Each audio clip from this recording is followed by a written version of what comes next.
இன்றைக்கு அதிகமாக இவ்வாறான உறவுகளுக்கு இடையிலே சிக்கல்களை ஏற்படுத்தக்கூடிய அல்லது அந்த உறவு நிலைகளுக்கு மதிப்பை கொடுக்காத உறவுகளை துச்சமாக மதிக்கக்கூடிய ஒரு மனநிலை உருவாகி இருக்கிறது. கட்டளை பருவத்தில் மக்கள் உடல்நலத்தை மேம்படுத்துகிற செயற்பாடுகளில் பெருசாக ஈடுபடுறது குறையும். கல்வி கல்வி கல்வி படித்து கொண்டே இருக்கணும். இப்போ நீங்கள் இலங்கையை பொறுத்த பார்த்தீங்கன்னா கட்டளை பருவத்தில் உடற்பயிற்சி செய்ய ஆக்கின்ற வீதத்தை பார்த்தீங்கன்னா அது கிட்டத்தட்ட 10-15 வீதம் தான் இருக்குது. நீங்கள் சொல்லுவார்கள் ஒரு பிள்ளையை பெற்றா அந்த கிராமம் வளர்த்தெடுக்கும்னு சொல்லுவார். ஒரு பிள்ளையை பெறுறதுக்கு ஒரு பயப்பட தேவையான அந்த கிராமம் வளர்த்தெடுக்குமா.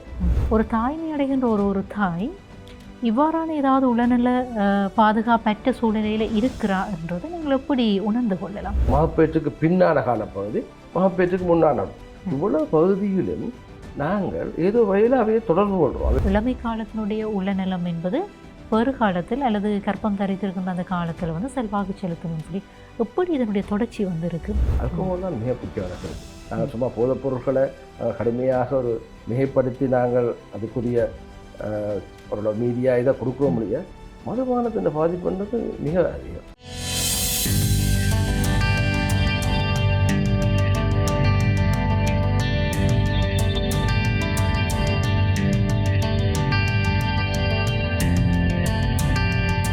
வணக்கம் உறவுகளே, மற்றும் அகலங்கம் சிறப்பு நேர்காணல் வழியாக இன்றைக்கும் சந்திப்பதிலே மகிழ்ச்சி. எங்களுடைய சமூகத்திலே இன்றைக்கு இடம்பெற்று வருகின்ற பல்வேறு சம்பவங்களை நாங்கள் செய்திகள் வழியாக அறிகிறோம். ஒரு தாய் தன்னுடைய குழந்தையை விற்பதற்கு முயற்சி செய்கிறார். இன்னும் ஒரு பகுதியிலே ஒரு மகள் தன்னுடைய தாயினுடைய மரணத்திற்கு காரணம் என்று சொல்லி பேசப்படுகிறது. இவ்வாறு நாங்கள் நாளுக்கு நாள் கேள்விப்படுகின்ற இவ்வாறான சம்பவங்கள் எங்களுடைய சமூகத்தில் ஏன் நிகழ்கிறது? ஏன் இந்த விடயங்களை பற்றி நாங்கள் பேசுவதற்கு தயங்குகிறோம்? அல்லது நாங்கள் என்ன செய்ய போகிறோம்? இந்த விடயங்கள் தொடர்பாக உரையாட வேண்டியது காலத்தினுடைய தேவையாக இருக்கிறது. அழைத்து வந்திருக்கிறோம் வைத்திய நிபுணர், வைத்திய நிபுணர் டாக்டர் சிவதாஸ் அவர்கள். வரவேற்கலாம். வணக்கம். வணக்கம். உங்களை நாங்கள் அன்போடு நிகழ்ச்சிக்கு வரவேற்றுக் கொண்டு, நான் ஆரம்பத்தில் சொல்லியிருந்தேன் முக்கியமான 2 விஷயம். ஒரு தாய் தன்னுடைய குழந்தை விற்பதற்கு முயற்சி செய்கிறார். இன்னும் ஒரு பக்கத்திலே ஒரு பெண் பிள்ளை தன்னுடைய தாயினுடைய மரணத்திற்கு காரணமாக இருக்கிறது. இது 2ம் சிறிய உதாரணங்களை நான் குறிப்பிட்டேன். இப்படி இன்றைக்கு அதிகமாக இவ்வாறான உறவுகளுக்கு இடையிலே சிக்கல்களை ஏற்படுத்தக்கூடிய அல்லது அந்த உறவு நிலைகளுக்கு மதிப்பை கொடுக்காத உறவுகளை துச்சமாக மதிக்கக்கூடிய ஒரு மனநிலை உருவாகி இருக்கிறது. இந்த நிலைமைகள் ஏன் எழுகிறது? எப்படி இந்த சிச்சுவேஷனை நாங்கள் புரிஞ்சு கொள்ள வேணும்? முக்கியமாக நாங்கள் இந்த பிணைப்பு என்று சொல்கிற அட்டாச்மெண்ட்டை தான் பார்க்குவோம். அந்த பிணைப்பு ஒரு தாய்க்கும் பிள்ளைக்கும் இடைப்படுற ஒரு பிணைப்பு மிக அது சிறு பிராயத்தில் ஏற்படுது. கிட்டத்தட்ட ஒரு 5 வயதுக்குள்ளே தான் அது மேக்சிமம் ஏற்பட்டு முடியும். அந்த பிணைப்பு ஏற்படுறதுக்கு பல காரணங்கள், அந்த பிணைப்பு பாதுகாப்பான பிணைப்பாக ஏற்படுவதற்கு பல காரணங்கள் உதவுகின்றன. அதில் முக்கியமானது பேறுகால உடல்நலம். உதாரணமாக ஒரு அம்மா ஒரு பெருகாலத்துக்கு உடல்நலம் மேம்பட்டு ஒரு மகிழ்ச்சியாக அல்லது ஒரு பிள்ளையை கையாளுகின்ற ஆற்றலோடு இருக்கின்ற பொழுதுதான் இந்த பிணைப்பு சாத்தியமாகும். இந்த பிணைப்பு சாத்தியமானால் இந்த பிரச்சனை பல தவிர்க்கப்படும். உருவாக ஒரு நிறைந்த ஒரு பாதுகாப்பான பிணைப்பை கொண்டுள்ள ஒரு பிள்ளை அம்மாவோட அன்பையும் அம்மாவுடைய ஆரோக்கியத்தின் அவருடைய எதிர்காலத்தின் பொறுப்பையும் அந்த பிள்ளை தனது வாழ்நாளில் ஏற்றுக்கொள்ளும். ஆனால் இந்த பிணைப்பு சரி வராத போது இப்படியான சம்பவங்கள் ஏற்பட சந்தர்ப்பம் இருக்குது. அதிலும் பொதுவாக காலப்பகுதியில் ஏற்படுகின்ற உடல்நல பிரச்சனைகள் பல பிள்ளைகளின் மரணங்களுக்கு காரணமாக இருந்தது. தாய்மார்கள் தங்களோட பிள்ளைகளை கொலை செய்வதற்கோ அல்லது அவர்களுடைய மரணத்துக்கு காரணமாக அமைகின்ற காலப்பகுதி இந்த பேறுகால பகுதி. அப்போ நாங்கள் அதை இன்ஃபென்டிசைடு என்று சொல்லுவோம். அப்போ அந்த பிள்ளைகள் அவை அந்த குழப்பமான காலம் என்பது அது தெளிவாக தெரிகிறது. ஆக இந்த பேறு காலத்தில் உடல்நலம் மேம்பட்டு அது இப்படியான பிணைப்புகளை அட்டாச்மெண்ட்களை சரியாக உருவாகும் பட்சத்தில் இப்படியான பிரச்சனை மிக குறைவாக காணப்படும். அப்படின்னு நாங்கள் இந்த பேறுகால உடல்நலம் என்று கதை கேட்கல. இப்போ தான் இந்த வார்த்தைகளை நாங்கள் கேள்விப்படுறோம். இப்போ இந்த காலப்பகுதியில், அதாவது நாங்கள் வாழ்ந்து கொண்டு இருக்கிற இந்த காலப்பகுதியில் தான் இந்த விஷயங்களை நாங்கள் உணர்றோமா, அல்லது முந்தின காலத்திலாம் இதை எப்படி அவை கையாண்டவை? இல்லை, இப்போ நாங்கள் நினைக்கிற ஒரு பெண் பெருகாலத்தில் உடல்நலத்தோடு இருக்கணும் என்றால் அவருடைய இளமைப்புற நல்ல ஆரோக்கியமாக இருந்திருக்கணும். திடீரென்று பெருகாலத்தில் வந்தோன்னு உடல்நலத்தை மேம்படுத்த முடியாது. அவைகளுடைய சைல்ட் அடலசன்ஸ் பீரியட், கட்டளமை பருவம், குழந்தை பருவங்கள் அவை ஆரோக்கியமாக இருந்திருப்பிடும். அவர்கள் பெருகாலத்திலும் ஆரோக்கியமாக இருப்பிடும். அடுத்தது பிள்ளை தங்குவதற்கு முன்பு உள்ள அவர்களுடைய மன ஆரோக்கியம் அல்ல உள ஆரோக்கியம் என்பது பிள்ளையின் ஆரோக்கியத்தை தீர்மானிக்கும். இவையெல்லாம் முதல் ஒரு இயல்பாகவும் வாழ்க்கையின் ஒரு அங்கமாகவும் உடல்நலம் சார்ந்த விடயங்கள் ஒரு வாழ்க்கையின் பகுதியாகவும் அமைந்திருந்ததுனால இவை பெருசாக வெளிப்படவில்லை. அடுத்தது ஒரு கூட்டு குடும்பமாகவும் அல்லது ஒரு சமூகம் ஒரு ஒரு சரியான இணைப்புடன் காணப்பட்டது. முந்தி சொல்வார்கள், ஒரு பிள்ளையை பெற்றா அந்த கிராமம் வளர்த்தெடுக்கும்னு சொல்லுவார். ஒரு பிள்ளையை பெறுறதுக்கு ஒரு பயப்பட தேவையான அந்த கிராமம் வளர்த்தெடுக்குமன். இன்றைக்கு பிள்ளையை பெற்று தாயாலே வளர்த்தெடுக்க முடியாத நிலைமைக்கு போயிட்டது வாழ்க்கை. ஒன்று பொருளாதார ரீதியாக, சமூக ரீதியாக, கன ரீதியாக போயிருக்கு. அவை தாய்மை என்பதும் நாங்கள் மதித்தளவு அல்ல தாய்மையின் பெருமதி நான் நினைக்கிறேன் இழக்கப்பட்டு விட்டது. அதுக்கான சரியான பெருமதியை கொடுக்குற தன்மை சற்றியாக குறைஞ்சி விட்டது. என்ன காரணம்? சமூகத்தின் விடுமியங்கள் குறைஞ்சிருக்கலாம். அடுத்து திருமணம் சம்பந்தமான விடயத்தில் அவர்களுடைய நம்பிக்கை இழக்கப்பட்டிருக்கலாம். இப்போ திருமணம், இந்த வாழ்க்கை, பிள்ளை பேறு, இதுகள் பற்றின விடயங்களில் இந்த புதிய சந்ததியினருக்கு ஏற்பட்ட அவநம்பிக்கையும் இதுக்கு ஒரு காரணமாக இருக்கலாம். இப்போ முன்பு நாங்கள் ஒரு பஸ்ஸில் போய்கொண்டிருக்க ஒரு தாய் சிறு குழந்தையோடு வந்தால் 99.9% யாரும் எழும்பி இடத்தை கொடுப்பினோம். இன்றைக்கு நீங்கள் நான் சில பஸ்ஸில் போய் பார்த்தா அப்படி நாங்கள் இடம் கொடுக்காம தாய் வேற கடைசியாக அந்த பஸ் கண்டக்டரோ யாரையோ வந்து ஃபோர்ஸ் பண்ணி கொடுக்க வேண்டிய நிலைமை இருக்குதுன்னா எங்களுடைய இந்த பெருமானங்கள் இழக்கப்பட்டு கொண்டிருக்கிறது. அதில் தாய்மை ஒரு உன்னதமானது என்ற நிலைமை அந்த மனநிலை உருவாக்கம் வந்து சிதைஞ்சு போகுதுன்னு நான் நினைக்கிறேன். அதால் தாய்மார்கள் தங்களுடைய இந்த பேறுகால பகுதியில் சரியான ஒரு டிக்னிட்டியை பெருகினம் இல்லை. அது அவர்களை பாதிக்க செய்து உள ரீதியாக. அடுத்தது அவர்கள் மற்றவர்களிருந்து விலகி ஒரு ஆதரவற்ற, அதாவது சமூக ஆதரவற்ற தன்மையாக உணர்கின்றனர். சமூக ஆதரவு இருக்கோ இல்லையோ அதை விட சமூக ஆதரவற்ற நிலைமையை உணர்றதும் இந்த உடல்நல பிரச்சனைகளுக்கு பெரும் காரணமாக வேண்டும். உடல்நலம் என்பது நீங்கள் ஒரு ஆரம்பத்தில் இருந்து உங்கள் சிறு பிராயத்திலிருந்து முதியவராக வரும் வரையும் உள்ள ஒரு தொடர்ச்சியான விடயமையோடைய திடீரென்று நாங்கள் ஒரு காலப்பகுதியில் திடீரென்று உடல்நலம் மேம்படுத்தி வருவோம்னு முடியலாம். அப்போ ஆகவே அது எல்லாத்துலேயும் தங்கியிருக்கு. சமூகத்தில், அதை விட குடும்பத்தில். இப்போ நீங்கள் குடும்ப வன்முறை என்பதும் மிக அதிகரித்து காணப்படுகிறது. அடுத்தது குடும்பக்குள்ள முரண்பாடு, குடும்பத்தில் டிவோர்ஸ், பிரிவினை, இது எல்லாமே அதிகரித்து காணப்படுவது சின்ன வயசுலேயே பிள்ளைன்ற உடல்நலத்தை பாதிக்க தொடங்கும். அந்த பிள்ளை கட்டளமை பருவத்துக்கு வரைக்க திருப்பி உடல்நலம் பாதிக்கும். அந்த பிள்ளை தான் ப்ரெக்னென்ட் ஆகி பிள்ளைய பெறப்போகுது. அந்த பாதிப்பு தொடர்ச்சி தான் இது. இப்போ எங்களுக்கு என்னென்றால் இந்த அட்லீஸ்ட் பேறு காலத்தில் நாங்கள் இதை கண்டுபிடிச்சி சீர் செய்ய முடியுமா? இது ஒரு நல்ல ஆப்பர்ச்சுனிட்டி. இப்போ இந்த ஆப்பர்ச்சுனிட்டியில் நாங்கள் இந்த பேறு காலத்தில் நாங்கள் இதை கண்டுபிடிச்சி ஏதாவது தலையீடு செய்யலாமான்றது தான் பார்க்குவோம். ஏன்னா இங்கே இலங்கையை பொறுத்தவில்லை, இலங்கை இந்த மெட்டர்னல் கேர்ன்னு சொல்கிற இந்த சாதாரணமாக பெருகால சுகாதாரம் என்பது மிக உன்னதமானது. ஏனென்றால் கிட்டத்தட்ட 99.9% பிள்ளைகள் வைத்தியசாலையெல்லாம் பிறக்கின்றன. இன்றைக்கு கிட்டத்தட்ட 97% இந்த இந்த கேருக்கு உட்படுகிறோம். இப்போ எல்லாமே 90க்கு மேலே. இப்போ அப்படிப்பட்ட ஒரு நிலையில் இது ஒரு நல்ல ஒரு சந்தர்ப்பம்.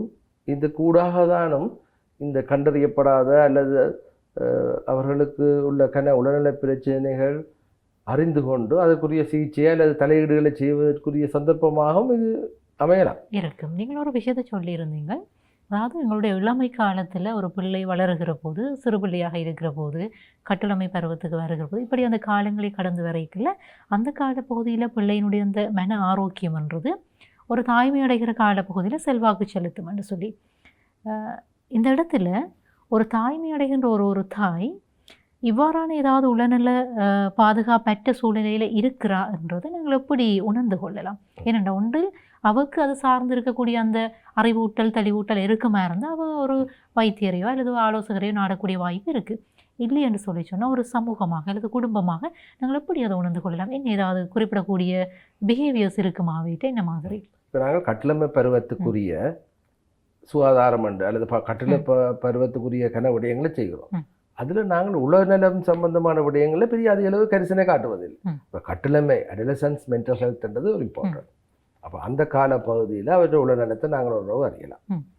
ரெண்டாவது, திருமணத்தோட சம்பந்தமாக திருமணத்துக்கு அவையை ப்ரிப்பேர் பண்ணி அவைக்குரிய கவுன்சிலிங் உளநல ஆலோசனையை வழங்கிக்க அதை கண்டுபிடிக்கலாம்.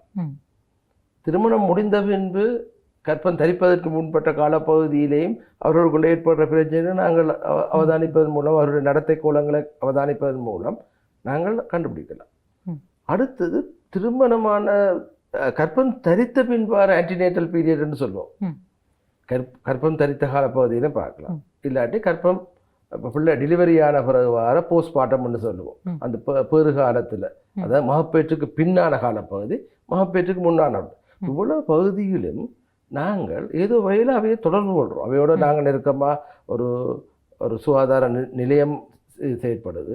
அந்த சந்தர்ப்பத்தில் நாங்கள் அதை அவதானிக்கக்கூடியதாக இருக்குது.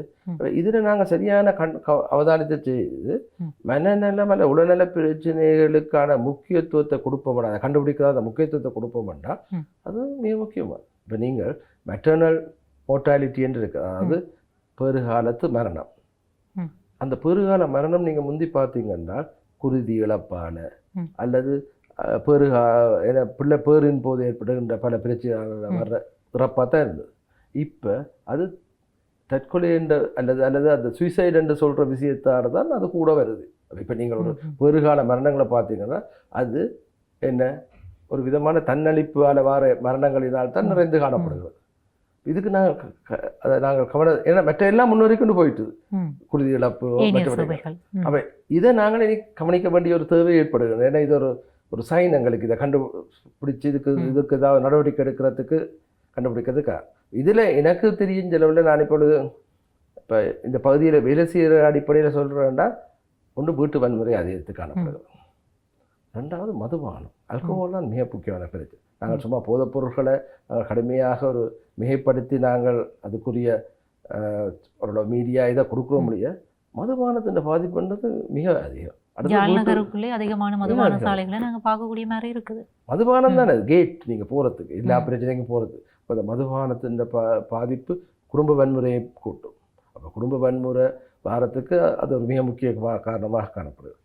இவை அந்த அவைய குடும்ப வாழ்க்கை அல்லது பெருகால பகுதியில் கடுமையான தாக்கத்தை ஏற்படுத்துகிறாங்க. சில ஆய்வுகள் சொல்லுது, நீங்கள் மற்றவர் அது ஹஸ்பண்ட் ஸ்மோக் பண்ணுறதாலேயே ஒய்ஃப் அதை ஒரு பெசிவாக அந்த ஸ்மோக்கிங்குக்கு உட்படுறதே பெருகால மனநல பிரச்சனை அதிகரித்து காணப்படுகிறது. இவற்றை நாங்கள் அவதானிக்கத்தானே போனோம். அதுவும் எங்களுடைய பிரதேசங்களை பொறுத்த வரைக்கும் அதிகளவான யுத்த வடுக்களை கொண்டிருக்கக்கூடிய மக்கள் இருக்கிற பகுதி. ஆகவே இதனுடைய தாக்கம் என்பது அதிகமாக இருக்கும் என்பது உங்களை போன்றக்கூடிய கருத்தாக இருக்கிறது. இந்த இடத்துல நீங்கள் ஒரு விஷயம் சொன்னீங்கள், இளமை காலத்தினுடைய உளநலம் என்பது பெருகாலத்தில் அல்லது கற்பம் தரித்திருக்கின்ற அந்த காலத்தில் செல்வாக்கு செலுத்தும்னு சொல்லி, எப்படி இதனுடைய தொடர்ச்சி இருக்குது? அதாவது இளமை காலம் எப்படி தீர்மானிக்குது இந்த கற்ப காலத்தை? ஏன் அந்த பர்டிகுலர் அந்த கற்ப காலத்தில் மட்டும் இந்த இளமை காலத்தினுடைய தாக்கம் அங்கே வெளிப்பட தொடங்குது? முதலாவது இங்கே நீங்கள் பார்த்தீங்கன்னா கிட்டத்தட்ட ஒரு கிராமப்புறங்களை பார்த்தீங்கன்னா இலங்கையில் கிராமப்புறங்களில் நாளில் ஒரு பேர் 18 வயசுக்குள் ப்ரெக்னென்ட் ஆகிடும் கிராமப்புறத்தில். மற்றபடியும் பார்த்தீங்கன்னா இந்த இளவயது கற்பம் அதிகரித்து காணப்படுது. அப்போ அந்த இளவயது கற்பத்தில் என்ன நடக்குது என்றால், பெரும்பாலான சந்தர்ப்பங்கள் தேவையற்ற கற்பங்கள் வருகின்றது அல்லது சரியான நேரம் இல்லாத ஒரு அன்டைம்லி வருது. இது அந்த இளமை காலத்துள்ள அல்லது கட்டளமை பருவத்திற்கு மிகப்பெரிய பிரச்சனையாக இருக்குது. அப்போ அது கையாள முடியாமல் போகிற தன்மையும் காணப்படுது. ஒரு விதமான ஒரு அட்லீஸ்ட் நாங்கள் ப்ரெக்னன்சியை ஒரு கட்டளமை பருவம் கடந்து ஏற்படுறது ஒரு ஆரோக்கியமானது. அட்லீஸ்ட் அதையாவது நாங்கள் செய்யலாம். ரெண்டாவது விஷயம் நீங்கள் பார்த்தீங்கன்னா, இந்த கட்டளமை பருவத்தில் மக்கள் உடல்நலத்தை மேம்படுத்துகிற செயற்பாடுகளில் பெருசாக ஈடுபடுறது குறைவு. கல்வி கல்வி கல்வி படித்து கொண்டே இருக்கணும். இப்போ நீங்கள் இலங்கையை பொறுத்த பார்த்தீங்கன்னா, கட்டளமை பருவத்தில் உடற்பயிற்சி செய்கிற ஆக்கள வீதத்தை பார்த்தீங்கன்னா அது கிட்டத்தட்ட 10-15 வீதம் தான் இருக்குது. கிட்டத்தட்ட 85% ஆக்கள் உடற்பயிற்சியை செய்யாட்டி அது மனச்சோர்வு அதிகரிக்குது, பதகளிப்பு அதிகரிக்குது. இலங்கையில் 85% ஆஃப் த பீப்புள் எந்த விதமான ஃபிசிக்கல் எக்ஸசைஸும் செய்யணும் இல்லை, கட்டில் பருவத்தில் பள்ளிக்கூட காலத்தில் அதுவே உங்களோட உடல்நலத்தை பாதிக்கும். இப்போ நாங்கள் கட்டிலமை பருவத்தில் செய்ய வேண்டிய உடல்நல மேம்பாட்டு நடவடிக்கைகளை பாடசாலை கூடாகவும் அல்லது அதற்குரிய கட்டிலமை பருவத்துக்குரிய சில சிகிச்சை பிரிவுகளுக்கு கூடாகவும் நாங்கள் அதை மேம்படுத்துவதன் மூலம் நாங்கள் பெருகால உடல்நல பாதிப்பில் சில முன்னேற்றங்களை செய்யலாம். சரி, அடுத்தது திருமணம் என்ற விடயத்தில் ஒரு விதமான ப்ரிப்பேர்டும் இல்லாமல் திருமணம் செய்து போட்டு செய்ததை விட திருமண உறவை எவ்வாறு கையாளுறது அல்லது அதை எவ்வாறு நாங்கள் ஆரோக்கியமாக மேம்படுத்த போகிறோம் அது சம்பந்தமான உரையாடல்களை செய்வதன் மூலம் அதை மேம்படுத்தலாம். இப்போ என்னிடம் ஒரு மருத்துவ கூட மாணவர்கள் தங்களோட பயிற்சியை முடித்து தங்களுடைய முடித்த பிறகு திருமணத்துக்கு அவர்கள் ஆயத்தமாகும்போது சில பேர் வந்து சொல்லினோம், நாங்கள் சரி திருமணத்தை செய்யாமல் அப்படி சும்மா ஒரு காதலோடு இருந்தால் நல்ல மோடு கேட்டுருக்கிறோம். அப்போ திருமணத்துக்கு பயப்படினோம். ஏன் திருமணத்துக்கு பயப்படணும்னா திருமணம் என்ற பந்தம் ஒரு விரும்பத்தகாததும் வன்முறை நிறைந்ததாகவும் தேவையற்ற பொறுப்புகளை கொண்டதாகவும் அது ஒரு சரிவர போறையில்ன்ற நிலைமை தான் அதுக்கு காரணம். இதுக்கு நாங்கள் என்ன சொல்லலாம்டா அவைய திருமணத்துக்கு தயார்படுத்த வேண்டியதாது. அவைக்கு ஒரு பயம் வருது என்றால் திருமணத்துக்கு இது. அதில் மிக முக்கியமான தயார்படுத்தலில் உண்டு திருமணத்தில் எவ்வாறு உறவாடுதல், அதில் முக்கியத்துவம் எவ்வாறு மற்றவருடைய ஒப்பீனியனை மதிக்கிறது அல்லது ஒரு இன்டர்பர்சனல் ஸ்கில்ஸ்ன்னு சொல்லுவோம், அதாவது நபருடைய தொடர்பாடலை மேம்படுத்தின மூலம் அது சாத்தியம் தானே. சில வீடுகளில் சில அம்மா மேட்ட கேட்டிங்கன்னா வயசு பொண்ணு அம்மா மேட்ட கேட்டிங்கன்னா அதுக்கு திருமணம் பண்ணுறது ஒரு பிரச்சனையே இல்லை. இப்போ எங்களுக்கு பிரச்சனையாகுது. பெண்களுக்கு நாங்கள் அதை நாங்கள் ஆயத்தப்படுத்தையில் அல்ல அதுக்குரிய தயாரிலே நாங்கள் வளர்க்கப்படையில் இல்லை அதுக்குரிய தயாரான பாதையில் நாங்கள் செல்லையில்ன்றதான் காரணம். அது பெருகால உடல்நல பாதிப்புகள் ஏற்படுது. நான் பார்த்த அளவில் சில இப்போ இந்த போன வருடம் ஏற்பட்ட தண்ணீர் அளிப்பில் முக்கியமான ஆக்கள் இளமாக்களாக இருக்கிறார். சரியா, கட்டிலமைப்பு முக்கியமானவர்களுக்கான காரணம் என்னென்றால் ஒரு விதமான குடும்பத்தில் இருக்கிற ஆர்கியூமெண்ட், சண்டை பிடிச்சி அல்லது ஒரு கடன் பிரச்சனை, அதால் வர பிரச்சனை, அப்படி ஒரு அல்ல முதல் பிள்ளையை வளர்க்குறதுல ஏற்படுற பிரச்சனை, அப்படி ஒரு பிரச்சனையில் ஒரு கொதிநிலையில் இருந்து போட்டு திடீரென்று ஒரு சம்பவம் டக்குனாவே தன்னுயிர் அழிப்பு கட்டு செல்கிறது. இதை கையாளத்தானே வேணும். அல்ல இதுக்கான ஒரு குடும்ப ரீதியாக ஆலோசனை வழங்குவதிலிருந்து குடும்ப ரீதியாக இதை கையாளுந்து நாங்கள் அதை வழிநடத்துவோம் என்றால் அது பெருகால உடல்நலத்தை மேம்படுத்தும். அந்த வழிநடத்தலில் நாங்கள் இப்போ அங்கே இருக்கிறோம்.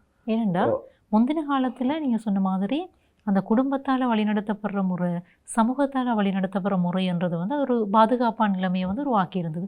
இப்போ நீங்கள் எப்படி பார்க்குறீங்களா? அதிகமான உங்களை நாடி வருகின்ற சேவை நாடிகளோடு நீங்கள் இந்த அனுபவங்களை கொண்டிருப்பீங்க. எந்த இடத்துல இருக்கிறோம் நாங்கள்? இப்போ நாங்கள் முந்தி என்னென்றால் பெரியவர்கள் சொல்கிறத கேட்போம். இப்போ நியூ ஜெனரேஷன் இருக்குல்ல, அது பெரிய சொல்கிறத கேட்குறதில்லை. அப்போ இனி பெரியவர் சொல்கிறத கேட்காததுக்கு ஆல்டர்னேட்டிவாக மாற்று வழியாக என்ன செய்யலாம்னா ஏதாவது ஒரு கிளினிக்கை போட்டு சொல்லத்தான் போகணும். அப்போ இப்போ என்ன அடலசன்ஸுக்குரிய ஒரு கிளினிக்கோ இல்லை அடலசன்ஸ் சம்பந்தமான ஒரு யூத் கிளினிக்ன்றது அடலசன்ஸ் அல்லது யூத் கிளினிக்கில் இதை பற்றி கதைக்கலாம், அங்கே கொஞ்சம் கேட்கலாம். அப்போ இப்படி ஒரு நிலைமைக்கு நாங்கள் மாறிட்டோம். சரிதானே? அப்போ அதை நாங்கள் அதை கூடாக தலையிட செய்யலாம். அடுத்தது இப்போ பிள்ளை தங்கிட்டு செய்த உடனே அது பெருகாலம் வந்த உடனே எங்களோட மிட்வைஃப்ஸ்ன்னு சொல்லுவோம். அந்த மிட்வைஃப்ஸ் வந்து ஒரு நியாயமான தொடர்பை கொண்டிருக்கிறோம். மருத்துவ மாதுகள் அவை வந்து அல்லது ஃபேமிலி அவை வந்து குடும்பத்தோடு நெருங்கிய தொடர்பு கொண்டு அவைக்கு நாங்கள் அறிவூட்டல் செய்ததன் மூலம் அவையை கொண்டு இந்த விடயத்தை அவர்களுக்கு தெரியப்படுத்துறது. அவர்கள் இவ்வளோ காலம் தங்களுடைய மற்ற சுகாதார அல்லது ஆரோக்கியம் பற்றி கதைச்சு கொண்டது உடல் ரீதியான, இப்போ அவை உடல் ரீதியான ஆரோக்கியத்தில் மிக முக்கியமாக ட்ரெயின் பண்ணப்பட்டு அவை அதை கதைக்க செய்யும்.